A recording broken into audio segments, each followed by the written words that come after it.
الحمدللہ رب العالمین والصلاة والسلام علی سید المرسلین اما بعد فاعوذ باللہ من الشیطان الرجیم بسم اللہ الرحمن الرحیم۔ آج سے ہم باقاعدہ قاعدہ سیکھنے کا آغاز شروع کر رہے ہیں، اور ہمارا مقصد یہ ہے کہ ہم قرآن مجید فرقان حمید کو اچھے اور احسن انداز میں تجوید کے ساتھ پڑھنے کی کوشش کریں۔ تجوید کے ساتھ پڑھنے کی جب بھی بات کی جاتی ہے تو حروف کے قواعد اور مخارج کے ساتھ بہت پڑھنے کی تاکید کی جاتی ہے۔ تو ہم سب سے پہلے بات کریں گے حروف کے مخارج کی۔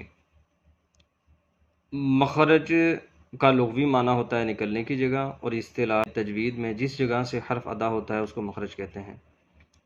مخارج کی تعداد کے بارے میں ائمہ کرام کے مختلف اقوال ہیں۔ حضرت امام خلیل بن احمد فراہیدی رحمۃ اللہ علیہ اور اکثر ائمہ کرام کے نزدیک مخارج کی تعداد 17 ہے۔ یہاں آپ دیکھ سکتے ہیں کہ یہ لائن جو ہے یہ مخرج کے نام کی ہے۔ اس میں حلقی مخرج آئیں گے اور لسانی مخرج آئیں گے اور شفوی مخرج آئیں گے۔ جہاں حروف کی بات کی جاتی ہے تو یہ نیچے آپ دیکھ رہے ہیں کہ یہ حروف ہیں، اور حروف کے القاب یعنی کہ آپ نیچے دیکھیں یہ حروف حلقیہ جو ہے یہ ہم اس میں حمزہ، عینہا، غین خا، یہ 6 حروف آتے ہیں۔ لیکن اب ان دو کا اور ان دو کا اور ان دو کا جو ہے یہ مخرج الگ الگ ہے۔ اب ہم آپ کو یہ بتائیں گے حروف حلقیہ میں جو 6 حرف آتے ہیں ان کا مخرج۔ حمزہ ہا کو حلق کے نیچے والے حصے سے ادا کیا جائے گا، عین ہا کو حلق کے درمیان والے حصے سے ادا کیا جائے گا، غین خا کو حلق کے اوپر والے حصے سے ادا کیا جائے گا۔ اب ہم حروف لہویہ کی بات کریں گے۔ اس میں 2 حرف آتے ہیں، قوف اور کاف، ان دونوں کا مخرج الگ ہے۔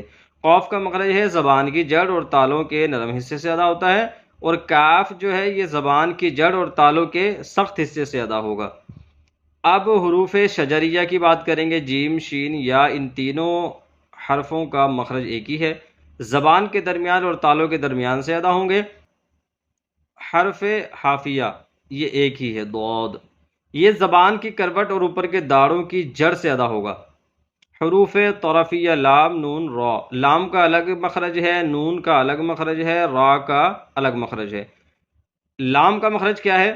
زبان کا کنارہ اور دواہک سے ثنایا تک کے مسوڑوں سے ادا ہوتا ہے۔ نون کا مخرج کیا ہے؟ زبان کا کنارہ اور انیاب سے ثنایا تک کے دانتوں کی جڑوں سے ادا ہوتا ہے۔ را کا مخرج کیا ہے؟ زبان کی نوک اور مقابل کے تالو سے ادا ہوگا۔ اب ہم حروف نطعیہ پڑھیں گے۔ اس میں 3 حرف آتے ہیں، تا، دال، تو، ان کا مخرج ایک ہی ہے، زبان کی نوک اور اوپر کے دانتوں کی جڑ سے ادا ہوں گے۔ حروف لیثاویہ میں 3 حرف آتے ہیں، ثا، ذال، غ، ان کا بھی ایک ہی مخرج ہے، زبان کا سرا اور اوپر کے دانتوں کے اندرونی کنارے سے ادا ہوں گے۔ حروف صفیریہ میں بھی 3 حرف ہیں، ان کا بھی ایک ہی مخرج ہے، سین، زا، صاد، ان کا مخرج ہے، زبان کی نوک اور دونوں دانتوں کے اندرونی کنارے سے ادا ہوں گے۔ حروف شفویہ با، فا، میم، واو، فا کا اس میں الگ مخرج ہے اور با، میم، واو کا الگ مخرج ہے۔ فا کا کیا مخرج ہے جی؟ اوپر کے دانتوں کے کنارے اور نچلے ہونٹ کے تر حصے سے ادا ہوگا، اور با اور میم اور واو کا مخرج ان تینوں کا بھی الگ الگ ہے، بس زیادہ مشکل نہیں ہے، تھوڑا سا فرق ہے بس۔ با جو ہے یہ دونوں ہونٹوں کے تر حصے سے ادا ہوگا، میم دونوں ہونٹوں کے خشک حصے سے ادا ہوگا، اور واو جو ہے دونوں ہونٹوں کی گولائی سے ادا ہوگا۔ حروف مدہ جو ہے الف، واو، یا، یہ جوف دہان ہے یعنی منہ کا خلا ہے، یہ منہ کھولنے سے ادا ہوتے ہیں، اور خیشوم ناک کا بانسا ہے، یہ غنے کا مخرج ہوتا ہے۔ تو اب آپ کو ہم نے یہ جو حروف اور ان کے مخارج بتائے ہیں، تو اب اس میں ہم ایک چیز اور آپ کو بتائیں گے کہ تا، دال، تو میں کیوں فرق کرنا ہے۔ حروف قریب الصوت جب آگے جا کے ہم آپ کو پڑھائیں گے تو پھر آپ کو پتہ چلے گا کہ تا اور تو میں فرق کرنا ہے، ثا اور ذال اور ضا میں فرق کرنا ہے، سین اور صاد میں ہم نے فرق کرنا ہے۔ اچھا، اب ان کو فرق کرنے کے پر کیوں زور دیا جاتا ہے، اب ہم آپ کو وہ دکھائیں گے اور آپ کو پتہ چلے گا کہ زبر کی جگہ پیش پڑھنے، پیش کی جگہ زبر پڑھنے سے کتنا معنی کا تبدیل ہو جاتا ہے، اور ہم آپ کو یہ بتائیں گے کہ تا کی جگہ اگر طوا پڑھ دیا تو کیا فرق ہوگا، حمزہ کی جگہ عین پڑھ دیا تو کیا فرق ہوگا، عین کی جگہ حمزہ پڑھ دیا تو کیا فرق ہوگا۔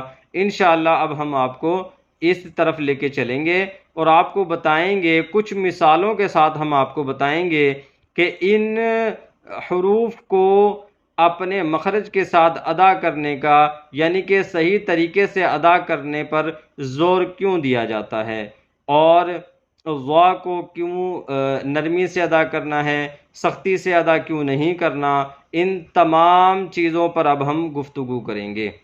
تو اب ہم چلتے ہیں، آپ کو دوسرا ایک پیج آپ کو دکھائیں گے جس پر وہ مثالیں انشاءاللہ ہم آپ کو واضح کریں گے کہ ان کو کس طرح پڑھنا چاہیے اور پڑھنے سے کیا معنی میں تبدیل ہونے کا خطرہ ہے۔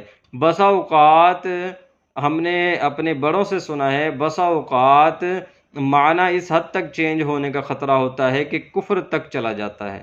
تو انشاءاللہ اگر آپ ہماری ویڈیوز کے ساتھ جڑے رہیں گے تو انشاءاللہ ہم آپ کو سکھائیں گے کہ سبق نمبر 1 کا ہم انشاءاللہ اگلی ویڈیو سے شروعات کریں گے، پھر اسٹیپ بائی اسٹیپ ہم آپ کو ویڈیوز بتائیں گے، اور انشاءاللہ ہم اس آسان اور اچھے انداز میں آپ کو سمجھانے کی کوشش کریں گے کہ اگر آپ نے ایک مرتبہ ہماری ویڈیو دیکھی ہے تو انشاءاللہ آپ کو وہ سبق ایسے پختگی کے ساتھ یاد ہو جائے گا کہ دوبارہ انشاءاللہ دیکھنے کی آپ کو حاجت پیش نہیں آئے گی۔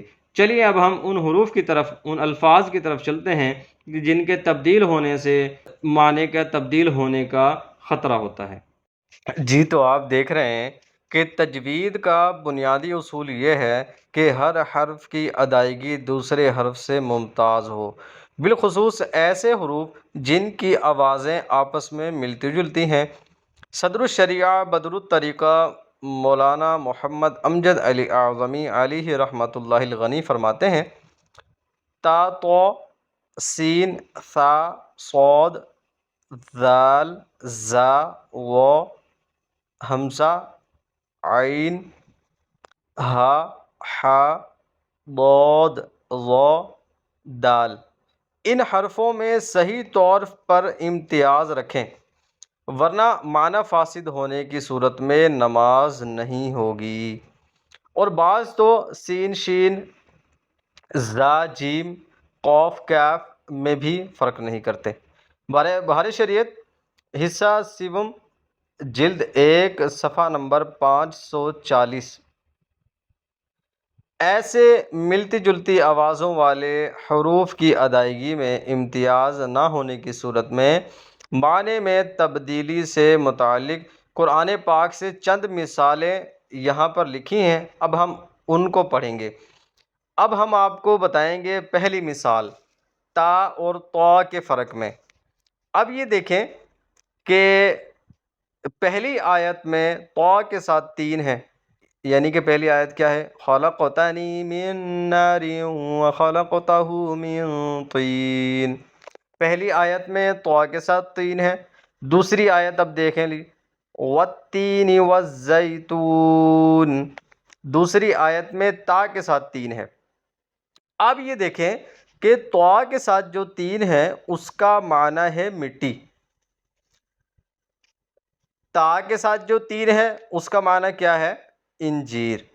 اب دیکھیں کہ اگر ہم طا کے ساتھ پڑھ لیتے ہیں، حالانکہ پڑھنا ہمیں تا کے ساتھ تھا، یعنی کہ والتین والزیتون، اس کا ترجمہ بنتا ہے انجیر کی قسم اور زیتون۔ اگر ہم اس کو والطین پڑھ دیں تو کیا ہوگا؟ مٹی کی قسم اور زیتون۔ اب دیکھیں کہاں مٹی ہے اور کہاں انجیر ہے، تو یہ کتنا فرق ہو جائے گا۔ اچھا، اب جو نیچے لکھا ہوا ہے اب ہم اس کو پڑھ لیتے ہیں۔ طین کے معنی مٹی اور تین کے معنی انجیر۔ اگر پہلی آیت میں طین کی جگہ تین پڑھا جائے تو معنی ہوں گے تو نے مجھے آگ سے بنایا اور اسے انجیر سے بنایا۔ اس طرح تمام مثالوں میں ایسے الفاظ کے ساتھ ان کے معنی بھی لکھ دیے گئے ہیں تاکہ اندازہ ہو جائے کہ ایک حرف کی آواز کے بجائے دوسرے حرف کی آواز نکلے تو کس قدر معنوی فساد لازم آ سکتا ہے۔ دوسری مثال دیکھ لیجئے، سا اور سین کی ہے۔ پہلی آیت میں ہے سا کے ساتھ ثبات، ٹھیک ہے، اور دوسری آیت میں ہے سین کے ساتھ ثبات، ٹھیک ہے۔ اگر تو ہم سا کے ساتھ ثبات پڑھیں گے تو اس کا مطلب کیا بنتا ہے تھوڑے تھوڑے۔ اگر ہم اسی کو سین کے ساتھ پڑھتے ہیں تو مطلب کیا ہے اس کا؟ آرام۔ تو اب دیکھ لیں ایک جگہ ذکر چل رہا ہے آرام کا، اور اگر ہم نے اس کو سین کے ساتھ پڑھنے کے بجائے سا کے ساتھ پڑھ دیا تو کیا ہوگا جی؟ تھوڑے تھوڑے وہاں پہ ترجمے میں آ جائے گا۔ اگر ہم نے اسی طرح سین پڑھ دیا سا کے بجائے تو پھر کیا؟ پھر بھی معنی چینج ہو جائے گا۔ اب ہم آپ کو سین اور صاد کی مثال بتائیں گے۔ دیکھیں پہلی آیت میں ہے صاد کے ساتھ صدید، اور دوسری آیت میں ہے سین کے ساتھ سدید۔ جو صاد کے ساتھ سدید ہے اس کا مطلب ہے پیپ، اور جو سین کے ساتھ ہے اس کا مطلب ہے سیدھا۔ یعنی کہ اگر سین کو صاد پڑھ دیا اور صاد کو سین پڑھ دیا تو دیکھ لیں کہ معنی چینج ہو جائے گا۔ اب ہم آپ کو اگلی مثال بتاتے ہیں ہا اور ہا کی۔ عموماً اکثر عوام اس چیز میں فرق نہیں کرتی، تو اس کی مثال دیکھ لیں جی۔ پہلی آیت میں ہے محجور اور دوسری آیت میں ہے مہجور ہا کے ساتھ۔ اب ہا کے ساتھ جو محجور ہے اس کا مطلب بنتا ہے رکا ہوا، اور ہا کے ساتھ جو مہجور ہے اس کا مطلب ہے چھوڑا ہوا۔ اب ہا کے ساتھ پڑھنا تھا، ہا کے ساتھ پڑھ دیا تو کیا ہوگا؟ ہا کے ساتھ پڑھنا تھا اور ہا کے ساتھ پڑھ دیا تو دیکھ لیں کہ کیا معنی تبدیل ہو جائے گا۔ اب ہم آپ کو دال اور دود کی مثال بتائیں گے۔ یقین کریں کہ اکثر لوگ اس کا بھی فرق نہیں کر پاتے، اور معنی دیکھیں چینج ہو جائے گا۔ اب اگر پہلی آیت میں ہے جی دال کے ساتھ دلہ، ٹھیک ہے، اور دوسری آیت میں ہے دود کے ساتھ ضلہ۔ اب دال کے ساتھ اگر ہم پڑھیں گے تو اس کا معنی کیا بنے گا؟ بتایا۔ اگر دود کے ساتھ ہے تو اس کا معنی بنے گا بہکا، یعنی کہ گمراہ ہو گیا، جیسے بہکا ہوا کہتے ہیں۔ تو اب دیکھ لیں کہ اگر ہم نے دال کے ساتھ پڑھنا تھا دود کے ساتھ پڑھ دیا تو کیا تب معنی ہوگا، اور دود کے ساتھ پڑھنا تھا دال کے ساتھ پڑھ دیا تو معنی کیا بنے گا؟ یعنی کہ معنی چینج ہو جائے گا۔ اب ہم آپ کو ذال اور زا کی مثال دیتے ہیں۔ ذال تو پڑھا ہی نہیں جاتا عوام سے، پڑھے کیسے؟ جب سیکھے گی تو پڑھے گی۔ تو انشاءاللہ اگر آپ یہ ویڈیو دیکھتے رہیں گے تو ہم آپ کو ساری یہ چیزیں سمجھا دیں گے ایک ایک کر کے۔ اب دیکھیں جی پہلی آیت میں ہے زرع، ٹھیک ہے جی، اور دوسری آیت میں ہے زرع۔ اب ترجمہ دیکھیں جی، ذال کے ساتھ اگر ہم اس کو پڑھیں گے تو بنے گا ناپ، یعنی کہ پیمائش وغیرہ جو کرتے ہیں ہم، اور زا کے ساتھ اگر ہم اس کو پڑھیں گے تو معنی بنے گا کھیتی۔ اچھا اب اس کا ترجمہ دیکھیں جی۔ اگر ہم نے اس کو پڑھ دیا جی، ہم نے پڑھنا تھا پہلی آیت میں ذال کے ساتھ، ٹھیک ہے جی، ذال کے ساتھ پڑھیں گے تو ناپ بنے گا نا۔ مطلب کیا ہوگا پہلی آیت کا؟ پہلی آیت کے ترجمہ کیا ہوگا؟ پھر ایسی زنجیر میں جس کا ناپ 70 ہاتھ ہے اسے پرو دو، ٹھیک ہے۔ اگر ہم نے یہاں پر ہم نے پڑھ دیا زا کے ساتھ تو پھر کیا معنی ہو جائے گا جی؟ پھر ایسی زنجیر میں جس کا کھیتی 70 ہاتھ ہے اسے پرو دو۔ دیکھیں جی معنی بالکل چینج ہو گیا، سمجھ میں ہی نہیں آ رہا کیا ہو رہا ہے۔ اب ہم آپ کو بتائیں گے ذال اور ظا میں فرق۔ دونوں نرمی سے پڑھنے والے حرف ہیں، لیکن ایک باریکی سے پڑھا جائے گا، ایک تھوڑا سا موٹائی کے ساتھ پڑھا جائے گا۔ موٹائی کے ساتھ کیوں پڑھا جائے گا؟ یہ حروف مستعلیہ میں سے ہے۔ تو اب یہ دیکھ لیں کہ پہلی آیت میں ہے بنتا ذال کے ساتھ ہے باریک، پڑھنا تو نرمی کے ساتھ ہے دونوں کو، لیکن ذال باریکی کے ساتھ ہے ذللہ۔ اس کا مطلب بنتا ہے نرم کیا، اور اگر ہم اس کو غا کے ساتھ پڑھیں گے یعنی کہ موٹائی کے ساتھ تو وللہ، اس کا مطلب بنے گا سائبان کیا، یعنی کہ معنی چینج ہو رہا ہے۔ اب آگے دیکھ لیں کہ قوف اور کاف یہ بھی اکثر جو ہے بچے ہوں بڑے ہوں جنہوں نے پڑھا نہیں ہے، سیکھا نہیں ہے اور ٹائم دیا نہیں ہے، ان کو تو یہ آتا ہی نہیں ہوگا. وہ تو قاف کو کاف اور کاف کو قوف سمجھ ہی نہیں ہوگا، پتہ ہی نہیں ہوگا. اب یہ دیکھیں ذرا، اگر ہم جیسے انہوں نے مثال دی ہے، قوف سے پڑھیں گے تو قلب، ٹھیک ہے، کاف سے پڑھیں گے تو قلب. اب دیکھیں یہ دونوں ایک جیسے ہیں، تقریباً ملتے جلتے ہیں، ایسے لگتا ہے عوام کو جیسے جی کوئی فرق ہی نہیں ہے. اب اس میں اگر ہم نے قوف موٹے کے ساتھ پڑھ لیا تو مطلب بنتا ہے دل. اب اگر ہم نے اس کو باریک کاف کے ساتھ پڑھ دیا تو اس کا مطلب بنتا ہے کتا.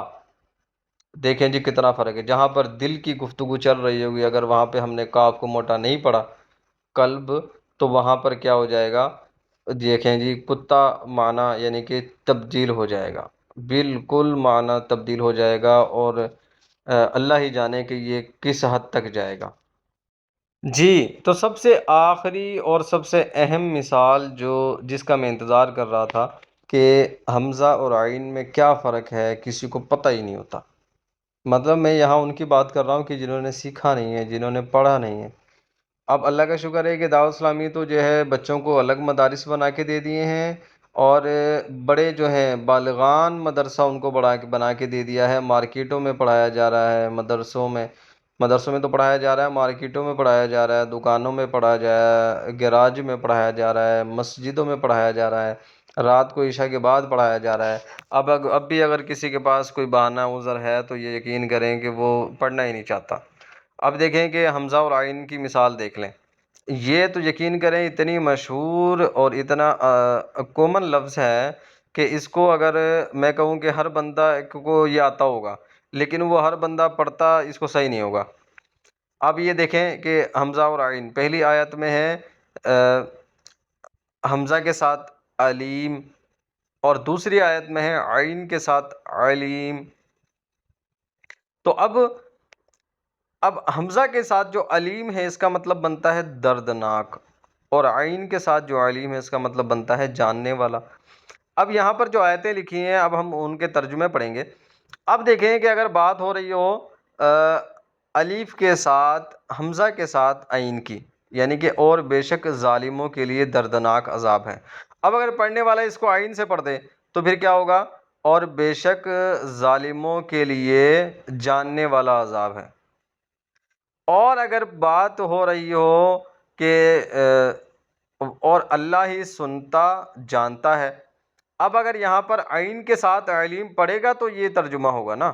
اب اگر وہ عین کے ساتھ پڑھتا ہی نہیں ہے، وہ پڑھتا ہے حمزہ کے ساتھ، عین اس سے ادا ہی نہیں ہوتا، اس نے سیکھا ہی نہیں ہے، تو پھر بھائی پریشان ہونے کی ضرورت نہیں ہے. یہ ویڈیو سیو کر لیں اور شیئر کریں خوب. اپنی دنیا اور آخرت سنواریں تو ساتھ ساتھ دوسروں کی بھی سنواریں. جو چیز مسلمان بھائی کو ہے جو اپنے لیے پسند کرے، اپنے مسلمان بھائی کے لیے پسند کرے. تو آپ یہ پسند کرتے ہیں جی میرے یہ حروف، میرا قاعدہ، میرا قرآن اچھا ہو جائے، تو پھر دوسروں کا بھی ہونا چاہیے نا. تو ویڈیو کو لازمی آپ نے شیئر بھی کرنا ہے. اچھا جی، اب یہ بات ہوتی ہے کہ جی ترجمہ ہے اور اللہ ہی سنتا جانتا ہے. اگر اس نے عین کے ساتھ نہیں پڑھا، حمزہ کے ساتھ پڑھ دیا تو کیا بنے گا؟ اور اللہ ہی سنتا دردناک ہے. دیکھیں جی ہم نے آپ کو حروف کی تبدیلی میں کیا معنی کی تبدیلی ہو سکتی ہے، کیا فساد آتا ہے، ہم نے آپ کو بتا دیا ہے. تو اب حرفوں کو بھی صحیح کرنا ہے. اب یہ جو ضروری ہدایات ہے نا، آپ یقین کریں کہ یہ بھی انتہائی ضروری ہے. جہاں حرف کی کتنی اہمیت ہے آپ اندازہ لگائیں کہ زبر زیر پیش کی بھی اتنی ہی اہمیت ہے. یعنی کہ حرکات، زبر زیر پیش کو حرکات کہتے ہیں.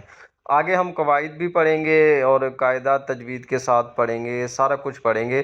آپ نے پریشان نہیں ہونا. اگر کوئی الفاظ اس طرح کے میں کہہ دوں جو آپ کو نہیں پتہ ہوں تو پریشان نہیں ہونا. اگر آپ ہمارے لیکچر دیکھتے رہیں گے، سنتے رہیں گے، تو انشاءاللہ ساری کنفیوژن، غلطیاں اور کوتاہیاں آپ کی دور ہوتی چلی جائیں گی. اب ہم بات کریں گے ضروری ہدایت کی. اچھا، یہ ضروری ہدایت کے جو نیچے لکھا ہے ہم اس پر نہیں جاتے. ابھی ہم مین چیز جو اس میں ہے ہم وہی آپ کو بتائیں گے. 4 مثالیں دی ہوئی ہیں. زبر کو پیش، پیش کو زبر، آگے پیچھے کر دینے سے کیا معنی میں تبدیلی واقع ہوتی ہے. پہلا مقام انہوں نے سورہ فاتحہ بتائی ہے۔ ارے پیارے بھائیوں دوستو، یقین کریں سورہ فاتحہ ہر کوئی پڑھتا ہے، اگر وہ یہ غلطیاں کرتا ہے تو اس کی نماز نہیں ہوتی، دیکھ لیں۔ اچھا جی، کیا ہے؟ انعمت علیہم، اگر انعمت کی جو تا ہے، اگر اس کو زبر کے بجائے پیش کے ساتھ انعمت علیہم پڑھ لیا تو اچھا ہم پہلے دیکھیں گے جی کریکٹ اگر پڑھا تو ترجمہ کیا بنتا ہے؟ جن پر تو نے احسان کیا۔ اگر ہم نے غلطی کرتے ہوئے تا کو پیش دے دی تو بنے گا جن پر میں نے احسان کیا۔ اچھا جی، دوسری ہم مثال کی طرف چلتے ہیں۔ یہاں پر لکھا ہے جی وَإِذِ ابْتَلَىٰ إِبْرَاهِيمَ رَبُّهُ، ابراہیمہ کی جو میم ہے اس پر زبر ہے، ربہ کی جو با ہے اس پر پیش ہے۔ ان کے ساتھ یہ کریکٹ حرکات کے ساتھ بنتا ہے اور ترجمہ، اور جب ابراہیم کو اس کے رب نے کچھ باتوں سے آزمایا، یعنی کہ ابراہیم علیہ السلام کو رب العالمین نے آزمایا تھا چند باتوں کی وجہ سے، تو اب حرکات آگے پیچھے ہونے کے بعد دیکھیں وَإِذِ ابْتَلَىٰ إِبْرَاهِيمَ، اصل کیا ہے؟ ماں، ہم نے اس کو منہ پڑھا غلطی سے، اور ربہ ہے اصل اور ہم نے اس کو ربہ پڑھ دیا، ٹھیک ہے نا؟ تو اس کا معنی کیا بنے گا؟ اصل کیا تھا کہ ابراہیم کو آزمایا اس کے رب نے چند باتوں سے، اور اب کیا بنے گا؟ اور جب ابراہیم نے اپنے رب کو آزمایا کچھ باتوں سے، دیکھیں کتنا فرق ہو گیا۔ اب تیسری مثال دیکھیں، یہاں پر ہے جی قتل داود جالوتا، قتل کیا داود نے جالوت کو۔ اب یہاں پر اگر ہم قتل داودا کر دیں، داودو ہے نا، داودا کر دیں اور جالوتو کر دیں، پیچھے جالوتا ہے، یعنی کہ بنا کیا ہے؟ قتل کیا داود نے جالوت کو، اور آگے کیا بنے گا؟ قتل کیا جالوت نے داود کو، الٹا ہی ہو گیا سارا۔ اچھا اب کیا ہے؟ وَعَصَىٰ آدَمُ رَبَّهُ، اور اس کا ترجمہ کیا ہے؟ اور آدم سے اپنے رب کے حکم سے لغزش واقع ہوئی۔ اب اگر ہم اس کو غلطی کے ساتھ پڑھیں وَعَصَىٰ آدَمَ رَبُّهُ، اور آدم کے رب سے آدم کے حکم میں لغزش واقع ہوئی۔ الامان والحفیظ، اللہ پاک ہمیں ایسی کوتاہیوں سے، ایسی غلطیوں سے بچنے کی توفیق عطا فرمائے، اور ہمیں قرآن پاک سیکھنے کی وقت نکال کر اگر ہو سکے تو مدرسہ بالغان میں جا کر پڑھ لیں، وہاں پر ٹائم نہیں، اپنے کاروبار بزنس والی جگہ پر جا کے دیکھ لیں۔ اگر اسکول کالج والے لڑکے ہیں، ینگسٹر ہیں، تو ان کو بھی چاہیے کہ لازمی قرآن مجید فرقان حمید کو تجوید کے ساتھ پڑھنے کی پوری کوشش کریں۔ اگر نہیں آتا تو سیکھ لیں، اور اب تو سوشل میڈیا کا دور ہے، آپ یوٹیوب کے ذریعے بھی سیکھ سکتے ہیں۔ اگر آپ کے پاس یہ ویڈیو آ گئی ہے تو یہ آپ کے لیے آپ غنیمت جانتے ہوئے اپنے دوست احباب رشتہ دار کے ساتھ بھی اس کو شیئر کریں۔ اگلی ویڈیو میں ہم آپ کے ساتھ پھر ملاقات کریں گے۔ اپنا بہت سارا خیال رکھیے گا، دعاؤں میں یاد رکھیے گا۔ السلام علیکم ورحمۃ اللہ وبرکاتہ۔